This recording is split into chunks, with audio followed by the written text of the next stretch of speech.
నమస్తే welcome to people TV news. Vikarabad జిల్లా Parigi bus stand లో ప్రయాణికులు ఇక్కట్లు నిలిచిపోయిన 38 ప్రైవేట్ ఆర్టీసీ బస్సులు. మహబూబ్ నగర్ సీఎం సభకు వెళ్లిన 25 ఆర్టీసీ బస్సులు. దీంతో తీవ్ర ఇక్కట్లు పడుతున్న ప్రయాణికులు. బస్సులు తక్కువగా ఉండటంతో ఒకే బస్సులో కిక్కిరిసి ప్రయాణం. పాఠశాల కళాశాలకు వెళ్లేందుకు బస్సుల కోసం నిరీక్షిస్తున్న విద్యార్థులు. కొందరు మండలం రామచంద్రపురం వద్ద నిన్న ఆర్టీసీ డ్రైవర్ పై చేయి చేసుకున్న ప్రయాణికులు. దీంతో నిరసన చేస్తూ బస్సులు నిలిపివేసిన ప్రైవేట్ డ్రైవర్లు, ఆర్టీసీ యాజమాన్యం తమను పట్టించుకోవడం లేదంటూ ఆందోళన. బస్సులు షార్టేజ్ తో ప్రయాణికులు ఇక్కట్లు. ఆర్టీసీ వాళ్ళకి అయినా కూడా మేము రెస్పాండ్ అయ్యి మేము కేసు బుక్ చేసిస్తాం. మీకు రెస్పాండ్ అయ్యి రాత్రి 10 అయినా కూడా నాకు ఎఫ్ఐఆర్ పెట్టించుకున్నాను. నేను కేసు చేసి ఫార్మాలిటీస్ ఉన్న పోలీస్ వాళ్ళకి నేను కేసు బుక్ చేయించా లేదా, నేను కేసు బుక్ చేయించా అది కాదు,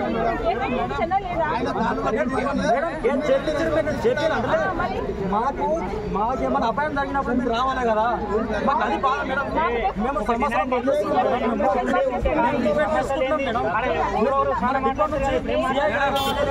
సమస్య ఏం లేదు. నిన్న ఒక డ్రైవర్ని అజాల్ట్ చేస్తే నేను ఎస్ఐ గారితో మాట్లాడి కేసు బుక్ చేయించిన అండి. ఎస్ఐ గారితో మాట్లాడి కేసు బుక్ చేయించిన. బట్ వీళ్ళు ఏంటంటే దాన్ని ఆ కేసు బుక్ చేయించాను, నా డ్యూటీ పరంగా నేను బుక్ చేయించాను. వీళ్ళు ఏంటంటే వాళ్ళకి వేరే పెట్టుకొని బస్సులో ఆపక ప్యాసింజర్ కంప్లైంట్ చేస్తే మేము పిలిపించి మాట్లాడతాము, ఆపండి అని చెప్తాము. వాళ్ళకి ఏంటంటే కంప్లైంట్ చేయొద్దు, అడగొద్దు, మాట్లాడొద్దు అనే ఇష్యూ చేస్తున్నారు. మేము సమస్య సాల్వ్ చేయడానికి ప్రయత్నం చేస్తానండి. పంపిస్తాను. షార్టేజ్ బస్సెస్ షార్టేజ్ ఏం లేదండి. మా అలాంటి స్కీమ్ వచ్చినా కొంచెం బస్సెస్ అవసరం పడుతున్నాయి కదా, వచ్చిన బస్సులు పంపిస్తాం మేము. మేము షాద్నగర్ పోవాలి, బస్సులు లేవు, ధర్నా చేస్తున్నారు.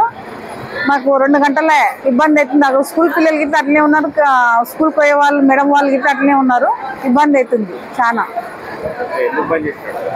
అది నిన్న కొందులో ఎవరినో కొట్టిరంట, డెవర్ని కొట్టిరంట, అందుకనే ధర్నా చేస్తున్నారు. మేము 2 గంటలే షాద్నగర్కి వెళ్ళి కొందరు వస్తున్నా, పరి వస్తున్నా సార్. సెకండ్ ట్రిప్ 2 o'clock వెళ్ళాలి. నేను అక్కడ వెళ్ళిన తర్వాత బయలుదేరిన అక్కడ నుంచి రామచంద్రపూర్ దగ్గరికి వచ్చిందాడు. ఇద్దరు లేడీస్, ఒక అబ్బాయి ఉండే. వాళ్ళు నేను మిల్లే వస్తుంటే వాళ్ళు బండి ఆపలేరు సార్. బండి ఆపకుండా నేను ఎక్కుతారా ఏమని కొంచెం స్లో చేసిన. వాళ్ళు చేయి కూడా చూపించలేరు. నేను కొంచెం ముందరకు వస్తున్నా, బండి ఎంబడి ఉరికొచ్చారు. సరేలే మనోళ్ళు వస్తుండ్రు కదా అని ఆపినా సార్. ఆపినాక లోపలికి ఎక్కి ఆర్టీసీ లంచగొడుకులకు ధమాకా తక్కువ ఉన్నది, ఈ చిల్లరగాల లేక ఏడాపమంటే ఏడాపుతున్నారు లంచగొడుకు అది అంటే కండక్టర్ తిట్టింది సార్. కండక్టర్ మీద లొల్లి పెట్టుకుంటుంటే నేను బస్సు రన్నింగ్ లోనే ఉన్నా సార్. కొందూరు మధ్యలో కొంచెం రామచంద్ర కొంచెం దూరం వచ్చినాక కొట్లాడుతుంటే ప్యాసింజర్ ఏం చేసినా ఒక కండక్టర్ మీద ఎందుకు ఎక్కుతున్నారా, తిడుతున్నారా, మీ ఆల్రెడీ ఆపిండు కదా, ఆపి ఎక్కినాక మళ్ళీ నీవు ఎందుకు అట్లా చేస్తున్నావు అని వాళ్ళు మాట్లాడింది సార్ ప్యాసింజర్. ఆయన ప్యాసింజర్ నువ్వు దెబ్బ కొట్టింది సార్. నేను అప్పుడు బండి ఆపి ఏమైందన్నా, ఎందుకంటే ఎక్కినావు కదా, ఎందుకు అట్లా చేస్తున్నావు అని పోయి అడిగి మాట్లాడుతున్నాం సార్. 82 మంది బండిలో వాళ్ళు అందరూ మాట్లాడుతున్నారు. గప్పున వేసి కన్ను మీద గుద్దింది సార్. కన్ను మీద గుద్దిన తర్వాత అవి అందరు చూస్తూనే ఉన్నారు. అందరు పట్టుకున్నాం. మళ్ళీ రప్పున పన్ను మీద కొట్టింది సార్. పన్నీరుకి అంతే సార్ జరిగిన సమస్య. ఇక కొందరు పిఎస్ కంప్లీట్ చేశాను సార్. అవు సార్. ఎందుకు ఆపాల్సి వచ్చిందంటే అన్న, మా తోటి డ్రైవర్కు చిన్న ఇన్సిడెంట్ జరిగింది. బస్సు ఆపినా కానీ వచ్చి ఆర్టీసీ లంచగొడుకులకు ఏడాపాలను తెలియదు, లంచగొడుకులు ఎందుకు వస్తున్నారని చెప్పి అంటున్నారు. అన్నందుకు బస్సు ఆపినాక వచ్చి కండక్టర్ మీద లొల్లి పెట్టుకున్నాడు. కండక్టర్ మీద లొల్లికి వచ్చి ప్యాసింజర్ మీద లొల్లి పెట్టుకున్నాడు. ఇక లొల్లి విసి పెద్దగా అవుతున్నాడని చెప్పేసిండు. స్టాప్ కానీ రోడ్డు దించి బస్సు ఆపుకొని ఇడిపియానికి వచ్చిండు. డ్రైవర్ ఇడిపియానికి వచ్చినాడు. డ్రైవర్ కొట్టేసిండు. కన్ను కూడా గాయమైంది, పన్ను ఇరిగిపోయింది. ఇక ఇటు వచ్చినాక కాంప్లీట్ చేసినాము. మాకు కాంప్లీట్ కేసు కార్డు తీసుకొని పోయినాం. కాంప్లీట్ చేసినాక మేము నిన్న 2:30కు డిఎంకు ఇంటిమేషన్ ఇచ్చినాం. ఇంటిమేషన్ ఇస్తే వాళ్ళు ఏం స్పందన చేయలేరు మాకు.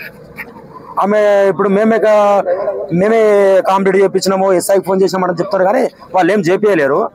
వాళ్ళు చేపియకుండా మేము పోయినాం, కంప్లీట్ చేసుకున్నాము. మళ్ళీ కండక్టర్ డిపోకి వస్తే మళ్ళీ పంపించారు, ఎఫ్ఐఆర్ తీసుకురా పోండి అని చెప్పి. ఆ ఎఫ్ఐఆర్ కూడా మేమే తీసుకొచ్చి ఎస్ఐ వచ్చిన దగ్గర 9 గంటల వరకు ఉన్నాం, నైట్ 9 గంటల. ఆ ఎఫ్ఐఆర్ మళ్ళీ డిపోకి పంపించినాం. ఏంది లేదన్న, డిపార్ట్మెంటుకు ఏమన్నా అయితే ఎస్కార్ట్ తీసుకొని పోతారు, మాకు ఏమన్నా అయితే మాత్రం ఎవరు పట్టించుకోవట్లేరు. మాకు ఇంతవరకు మనిషి ఎట్లున్నాడు కూడా అంత గాయం అంత పరిస్థితి ఉన్నాడు, కన్ను ఇది గుంజుతుంది అంతా మాకు. అదే ఇప్పుడు మా వచ్చేసి ఒక 38-35 వరకు ఉంటాయి సార్. ఏం లేదు, ఇప్పుడు డిపార్ట్మెంట్ ఎట్లా చేస్తారో వాళ్ళకున్న డిమాండ్ మాకు కావాలి అంతే. మాకు సేఫ్టీ కావాలి. ఇప్పుడు వాళ్ళకు ఏమన్నా అయితే ఎస్కాట్ పోతారు, సిఐ పోతారు, డిఎం పోతారు, ఈ ఆఫీస్ అందరు చర్యలు తీసుకుంటారు, పర్మిషన్ ఇస్తారు. వాళ్ళకి ఎట్లా జరుగుతుందో వాళ్ళకి డిపార్ట్మెంట్ ఎట్లా చేస్తారో మాకు కూడా అట్లే స్పందన కల్పించాలి. ఇప్పుడు డిఎం ఏమంటుందంటే మాట్లాడితే మీతో సంబంధం లేదు, మాకు ఓనర్లతో సంబంధం. అంటే మేమైతే ఇప్పుడు వాళ్ళతో పాటు మేము డ్యూటీ చేస్తున్నాం, వాళ్ళ సమస్యలో పనిచేస్తున్నాం. వాళ్ళ సమస్యలో పనిచేపిన వాళ్ళతో మనం గుర్తించాలన్న, నాకు అంతే మా బాధ. వాళ్ళతో గుర్తించాలని చెప్పి మా బాధ అంతే. మాకు సంబంధం లేదో వెళ్ళిపోతుంది అంతే, ఓనర్లతో సంబంధం అని చెప్పి వెళ్ళిపోతుంది.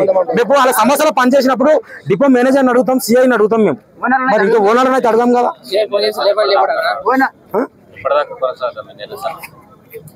వాళ్ళు ఏం చేయదు, డిఎం సిఐ మాకు ఏం చెప్తే మీకు ఇప్పటి నుంచి మీకు అండగా మేము ఉంటామంటారంటే బస్సులు తీస్తాం.